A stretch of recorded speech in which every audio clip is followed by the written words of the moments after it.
Haleluya. Shalom. Shalom. Puji Tuhan.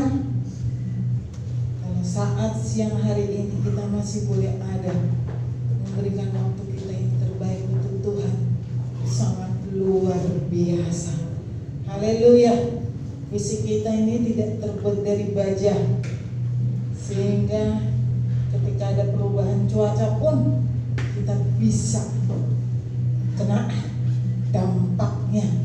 Tetapi puji Tuhan, kalau saat siang hari ini kita masih berikan kekuatan dan kesehatan oleh Tuhan untuk kita memberikan hati kita dan waktu kita yang terbaik untuk Tuhan. Mari kita buka kitab kita dalam kitab Mazmur pasal 32.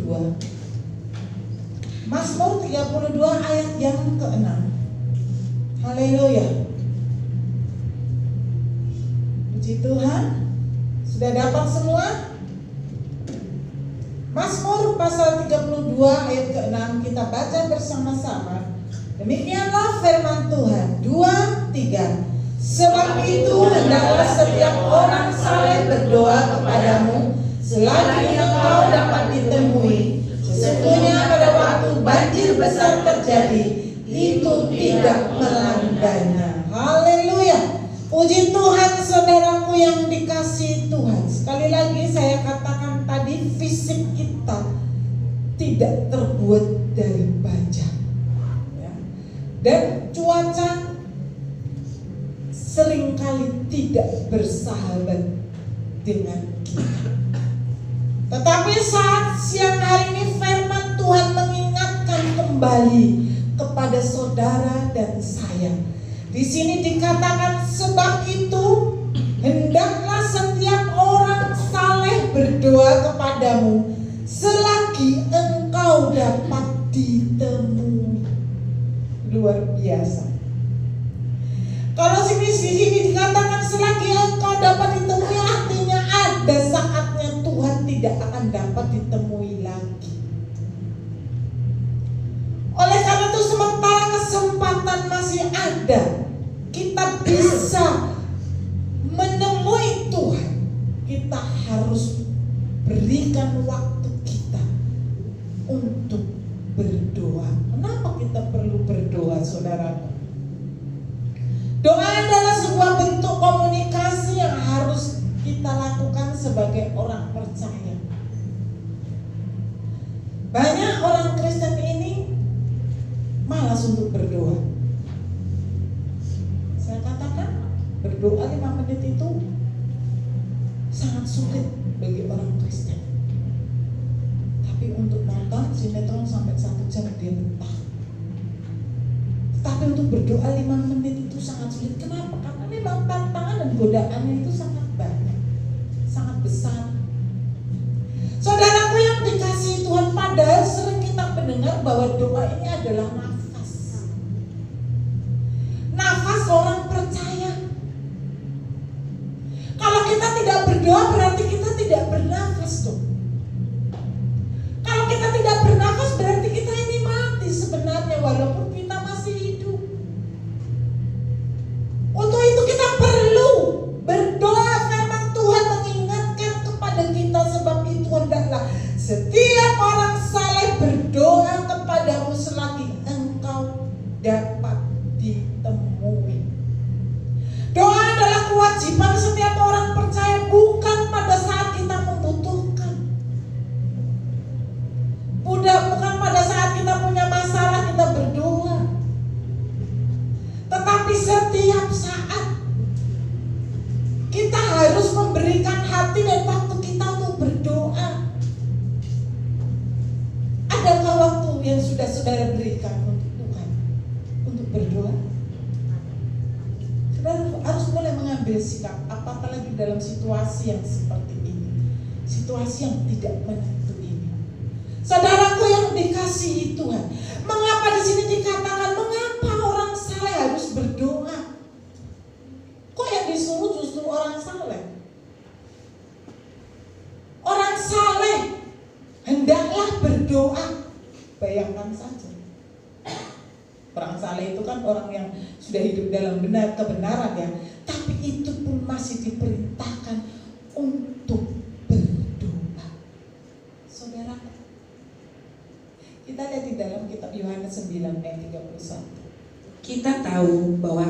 tidak mendengarkan orang-orang berdosa, melainkan orang-orang yang saleh dan yang melakukan kehendak-Nya. Haleluya. Firman Tuhan mengingatkan kepada kita bahwa Tuhan tidak mendengarkan orang yang berdosa, tetapi Dia mendengarkan orang-orang saleh ketika dia berdoa dan orang-orang yang melakukan kehendak-Nya. Jadi saudara berdoa harus menjadi orang yang hidup di dalam kebenarannya, supaya didengar doa saudara. Mungkin saudara berkata, mana ada manusia yang saleh? Benar. Tapi ingat satu hal, orang yang mengarah dan berjuang untuk hidup di dalam kebenaran itu sudah mengarah kepada kebenaran yang dikehendaki Tuhan. Ada proses yang akan dikerjakan oleh Tuhan. Ada keinginan untuk merubah diri. Yang dulunya kita hidup penuh dengan kegelapan, ketika kita mulai mengambil sikap untuk kembali ke jalan Tuhan, Tuhan sudah bekerja di dalamnya. Kenapa? Karena kita sudah mau mengambil sikap.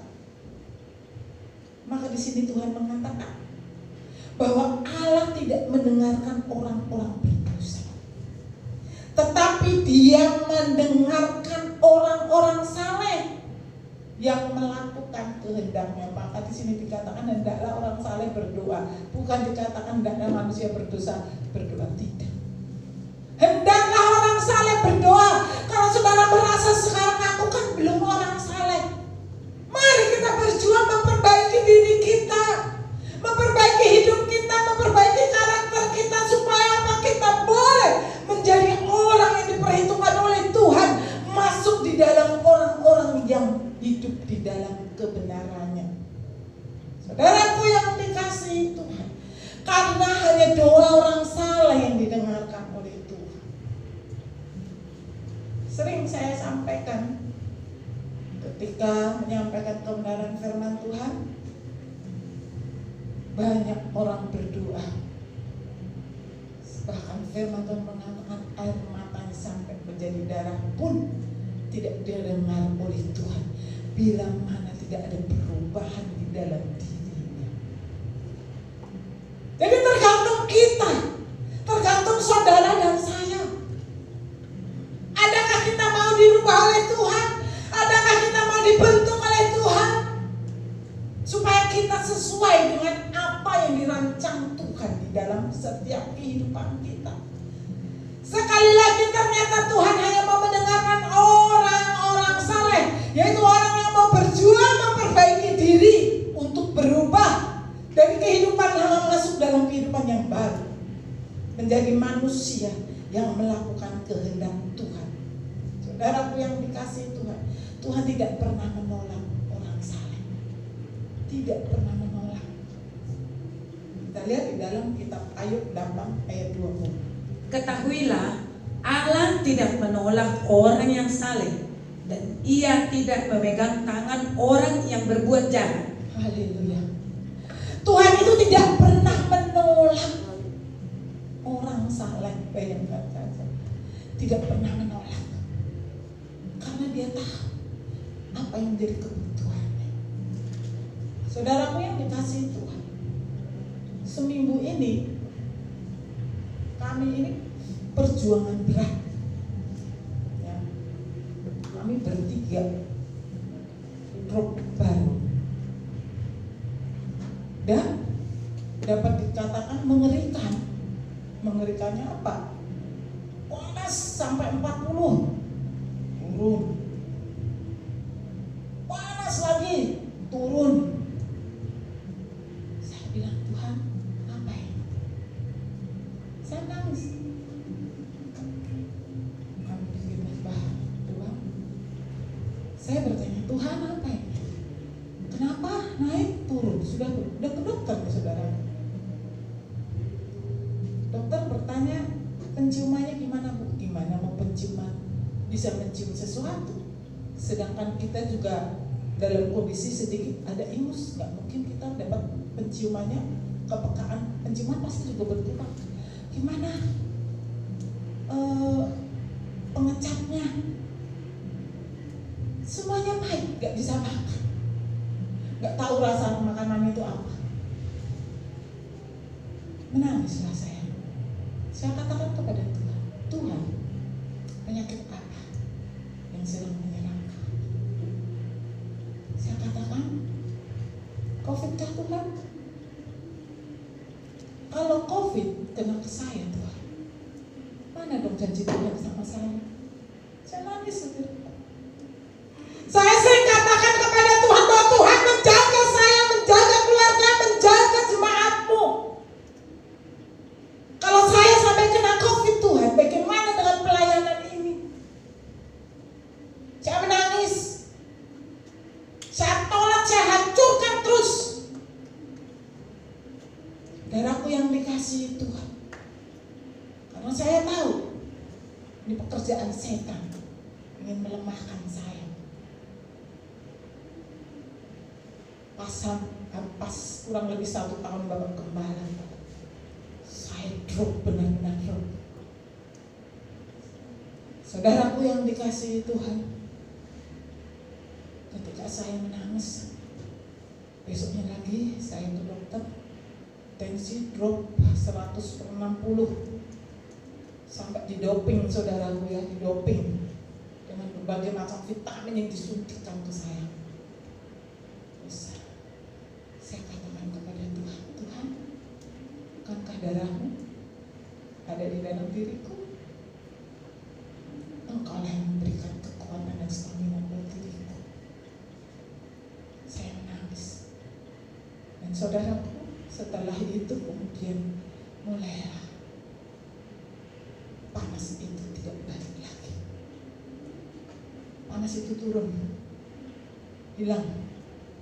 Cuman pemulihannya belum bisa sempurna karena apa? Makannya belum bisa kuat. Hanya 2 sendok saudara saya bisa makan, 2 sendok, 3 sendok. Hampir dapat dikatakan hampir 10 hari ini saya makan 2-3 sendok sekali makan. Itu pun saya paksa karena saya ingat saya harus kuat. Tadi malam selesai mengantar nikah orang-orang yang mau donor darah untuk dia, saya untuk duduk aja belum bisa. Saya masih sangat lemah sekali. Saya katakan, Tuhan, besok pelayanan harus berjaya. Bagaimana saya? Saya berdoa, saya sudah serahkan saja semua kepada Tuhan. Terserah Tuhan. Saya langsung tidur. Saya bilang, Feni, Ibu istirahat dulu. Iya Bu, istirahat. Saya tidur. Barulah tadi pagi ketika saya bangun ada kesegaran yang luar biasa yang bersumber daripada Tuhan. Seolah-olah Tuhan memberikan rohnya dan kekuatannya di dalam diri saya. Dan saya boleh bangkit mengerjakan apa yang bisa saya kerjakan. Saudaraku yang dikasihi Tuhan, tidak ada orang yang menginginkan ini terjadi. Tetapi itu bisa terjadi, maka firman Tuhan saat siang hari ini mengatakan, sebab itu hendaklah setiap orang saleh berdoa kepadamu. Jadi jangan tidak berdoa, jangan abaikan. Doa itu sangat penting. Jangan ketika engkau berdoa, ketika engkau butuh. Kalau engkau butuh hanya ketika engkau berdoa, ketika engkau butuh, Tuhan mungkin ketawa. Nah, kamu itu berdoa ketika kamu butuh kesembuhan, ketika engkau butuh rezeki. Di mana kau ketika kau sehat? Adakah engkau berdoa? Adakah engkau bangun komunikasi dengan Allah? Inilah makanya firman Tuhan saat siang hari ini mengingatkan kepada kita supaya kita harus berdoa. Mengapa orang saleh tetap harus berdoa? Karena situasi kondisi ini tidak ada yang dapat menjamin dan tidak ada yang dapat mengetahui apa yang akan terjadi hari esok. Bahkan di dalam kitab Lukas 18 ayat 1 mengatakan, Yesus mengatakan sesuatu perumpamaan kepada mereka untuk menegaskan bahwa mereka harus selalu berdoa dengan tidak jemu-jemu. Haleluya. Kita harus berdoa dengan tidak jemu-jemu. Jangan ketika mau ketika lembek, ketika tidak ada persoalan, engkau tidak berdoa. Maka dikatakan jangan jemu-jemu.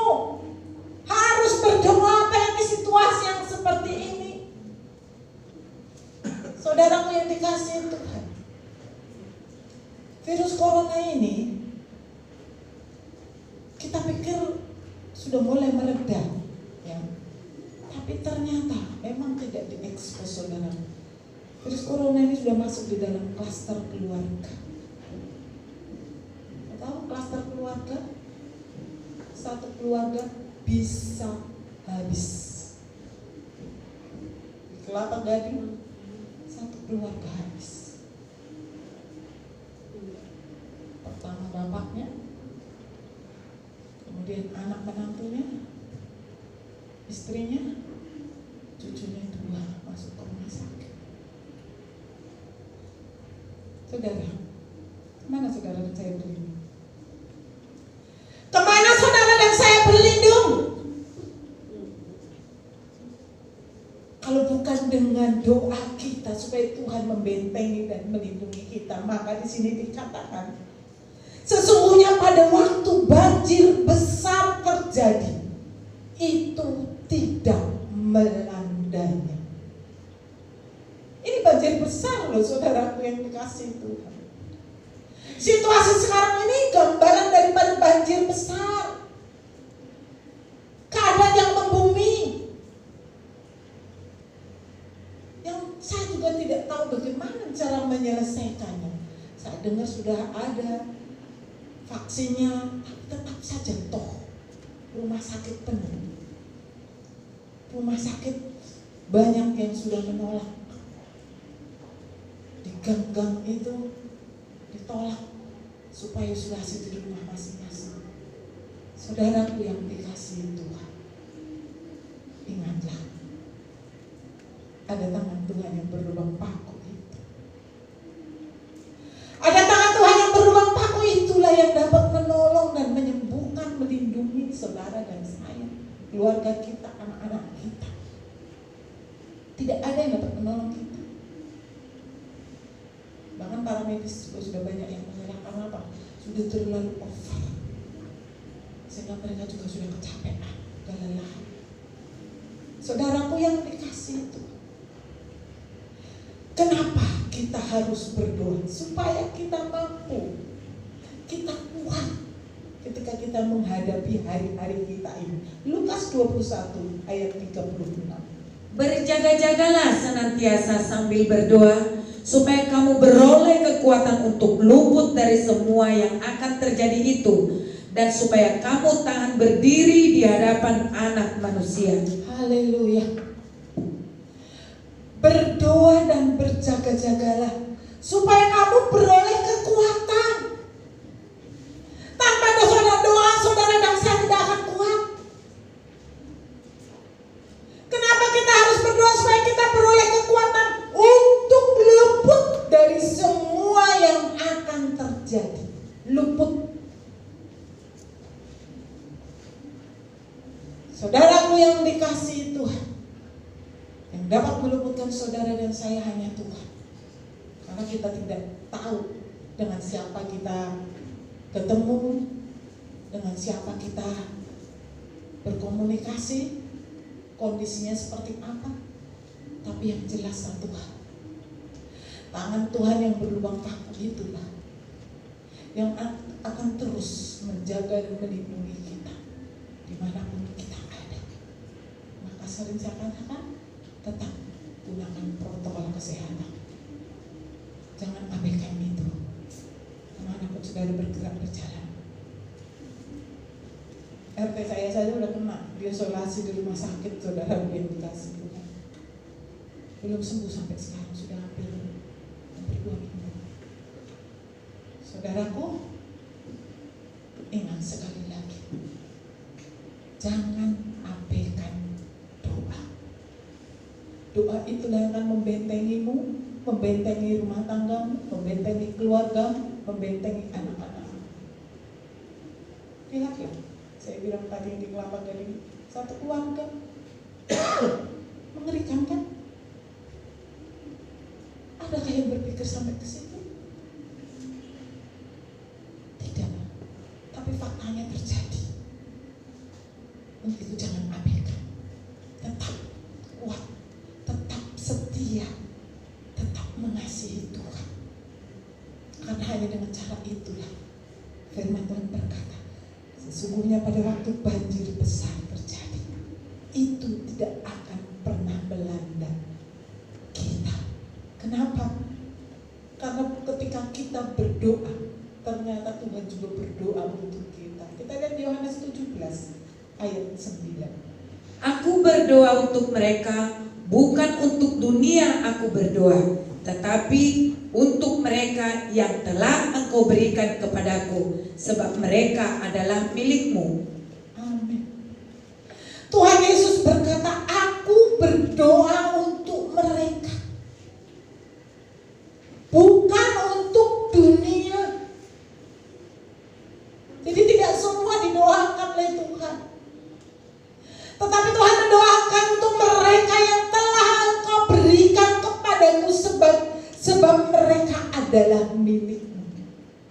Saudara dan saya yang sudah menjadi milik Tuhan, inilah yang menjadi tanggung jawab Tuhan untuk mendoakan kita juga. Sehingga ketika kita berdoa, Tuhan juga berdoa. Maka ibarat tepuk tangan, dua ketemu akan menjadi sebuah bunyian yang boleh menyenangkan hati Tuhan. Jadi Tuhan Yesus juga berdoa buat saudara. Bagaimana mungkin Tuhan Yesus berdoa buat kita kalau kita nggak berdoa? Masa kita mendoakan diri kita saja kita tidak mau, sedangkan Tuhan Yesus saja mendoakan kita. Kita harus dong mendoakan juga, mendoakan diri kita. Tuhan juga mendoakan kita. Supaya apa? Supaya apa yang menjadi permohonan kita ada di dalam ruang perlindungan Tuhan itu nyata adanya. Karena tanpa itu, saudara dan saya akan kalah dengan keadaan ini, dengan situasi ini, dengan kondisi ini yang kita tidak tahu sampai kapan ini akan terjadi. Tapi yang jelas satu hal yang saya sampaikan hari, pegang tangan Tuhan. Jangan pernah lepaskan. Jangan engkau menjadi lemah. Jangan engkau mundur hanya karena persoalan, hanya karena masalah. Majulah. Karena Tuhan memperhitungkan setiap apa yang kita lakukan untuk menyenangkan hati Tuhan. Kita lihat kuasa doa itu begitu luar biasa. Daud menuntaskan tulah yang terjadi bagi bangsa Israel hanya dengan membuat mezbah doa. Kita lihat di dalam kitab 2 Samuel 24. Tetapi berkatalah raja kepada Araunah, bukan begitu, melainkan aku mau membelinya daripadamu dengan membayar harganya, sebab aku tidak mau mempersembahkan kepada Tuhan Allahku korban bakaran dengan tidak membayar apa-apa. Sesudah itu Daud membeli tempat pengirikan dan lembu-lembu itu dengan harga 50 sekal perak.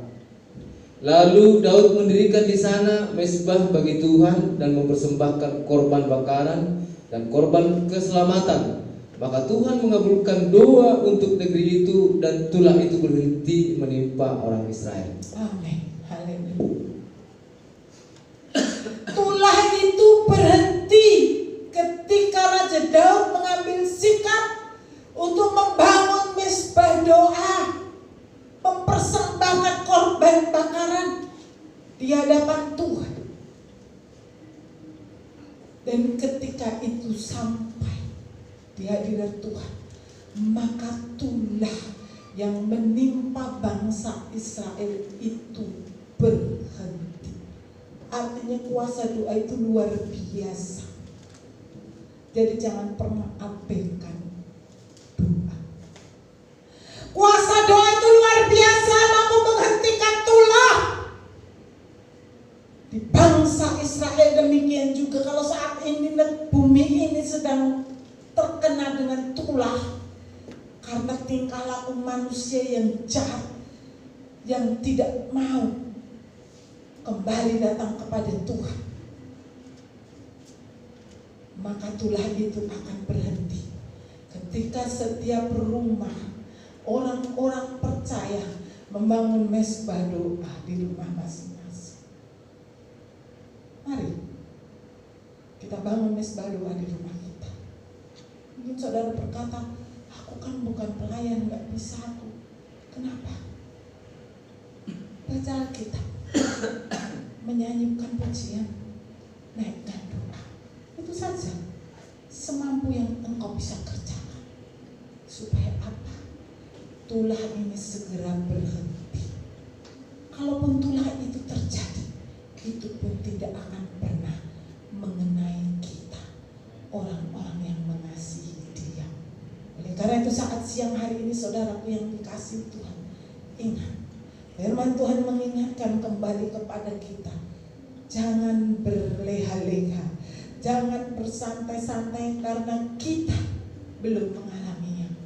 Tetapi di sini dikatakan, sebab itu hendaklah setiap orang saling berdoa kepadamu selagi engkau dapat ditemui. Sesungguhnya pada waktu banjir besar terjadi, itu tidak melandanya. Itulah yang menjadi pegangan bagi kita.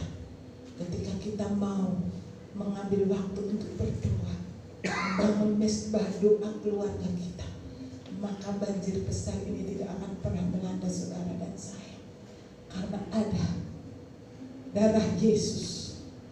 Darah Yesus yang sudah tercurah itulah yang akan membentengi kehidupan kita, keluarga,